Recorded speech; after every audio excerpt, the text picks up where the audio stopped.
بسم الله الرحمن الرحيم.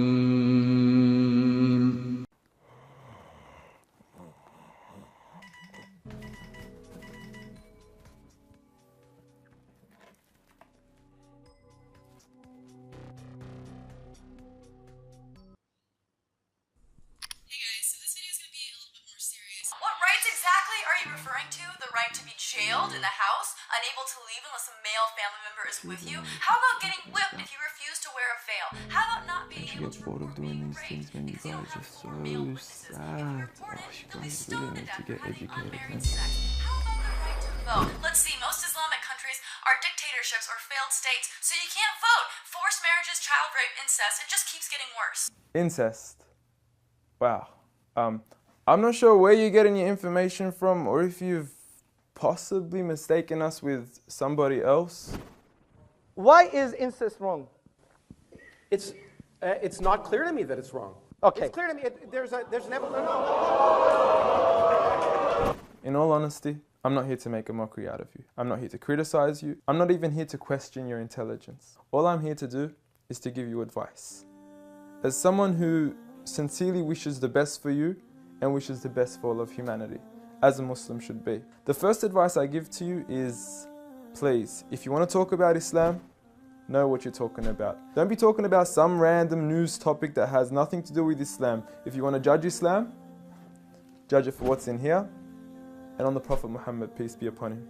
Speaking of the Prophet Muhammad, peace be upon him, I noticed your failed attempt at trying to draw him. I know it's worked for many others and it's made them really, really famous before, and I'm not sure if that's what you were trying to do, but please, give it up. I honestly want you to stop wasting your time and rather spend your time wisely in trying to find out who this man is. Find out what made this man the most influential man in the world. Find out what made this man one of the greatest lawgivers, the greatest lawgiver of all time.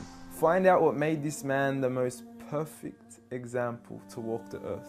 A mercy, not only to mankind, but every form of creation. This is a man who little children would run up to him because they knew how merciful he was. They knew that he would take them seriously despite their age. When he was visited by children, he would pat them on the head, while the fathers of others wouldn't even kiss their own children.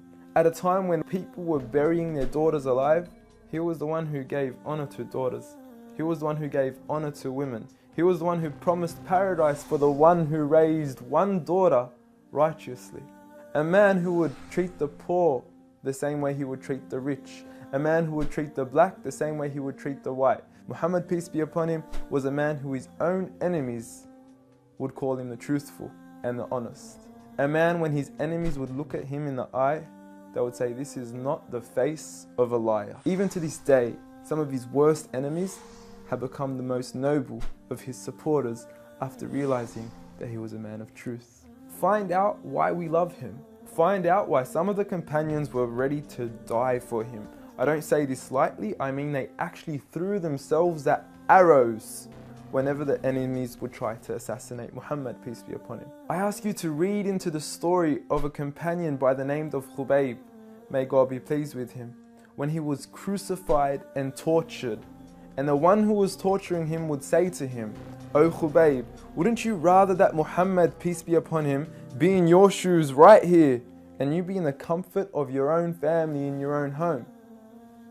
He responded by saying, "I would rather be here and die than to see a thorn prick the foot of Muhammad, peace be upon him." I want you to ask yourself, why are there 1.7 billion people today all across the world that are eager to implement the way he lived to the absolute core? From the way we enter the bathroom, to the way we would govern an entire country, to the way we dress, to the way we eat, to the way we even sleep on our right side. We follow him to the absolute core. So I suggest you stop wasting your time in attacking the man that you cannot faze at all. If God, the creator of the heavens and the earth and everything in between, the one and only, has honored him, who are we to even try to dishonor him? If you don't understand what I'm trying to say, let me give you a quick experiment. What I want you to do is to walk outside tonight, look at the brightness of the moon, and go ahead and spit at it. and see what your spit does to the moon. The same way that your spit doesn't affect the brightness of the moon, the same way that your spit doesn't even reach the moon, the same way that your spit doesn't even phase the moon, is exactly what you're doing when you even try to attempt to dishonor Muhammad, peace be upon him. And if anything, when you do try to spit at the moon,